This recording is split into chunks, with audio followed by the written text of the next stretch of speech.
More top stories for you. An effort to prevent law enforcement, including federal law enforcement, from wearing full face masks in Louisville could face a tough final vote later this week. It comes as tensions remain high across the country with increased immigration raids. Isaiah Kim Martinez is here now. So Isaiah, can this pass?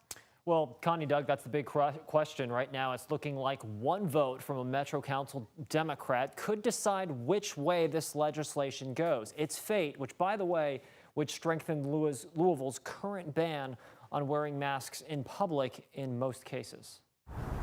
The parking lot of this Louisville immigration office on South 3rd Street, where migrants have routine check-ins, sits mostly empty and quiet on this snowy day. What do we want? No ICE! What do we want? No ICE! A stark contrast from the protest in this area back in June, when members of the community, including Metro Council member J.P. Linninger, pushed back against immigration raids happening across the country, specifically ICE's use of full face masks to conceal their identity. They're in plain clothes, into unmarked cars, and they're hiding their identity.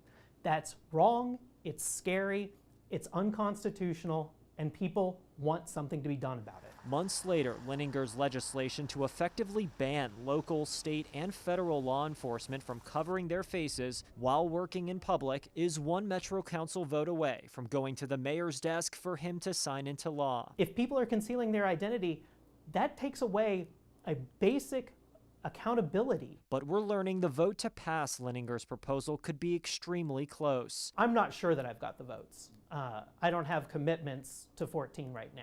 14 is the magic number of council members needed, at the very least, to pass local laws in Louisville. I expect it to fail.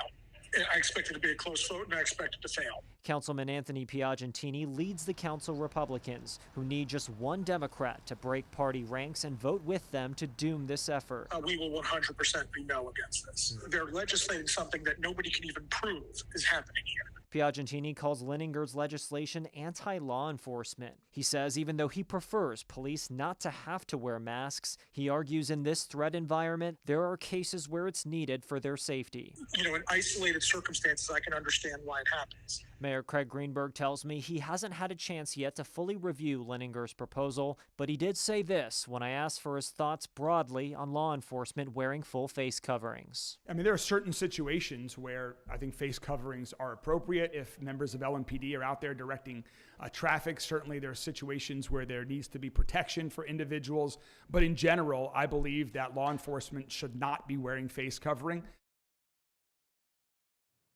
So Isaiah, I think most people are concerned about our local police, but they're not really helping, correct? Well, they've made it very clear. The chief of police, Paul Humphrey, has said, listen, we have no interest in helping enforce immigration law. That is not our job. So really, it's been sort of the two separate situation here. But really, when it comes down to this kind of ordinance, if you or I, any of us, walk out in public, in most cases, we cannot wear a mask. That is against the current city law. Now you see this effort to essentially include local, state, and federal police in that same circumstance. All right. Thank you very much, Thanks, Isaiah. Isaiah.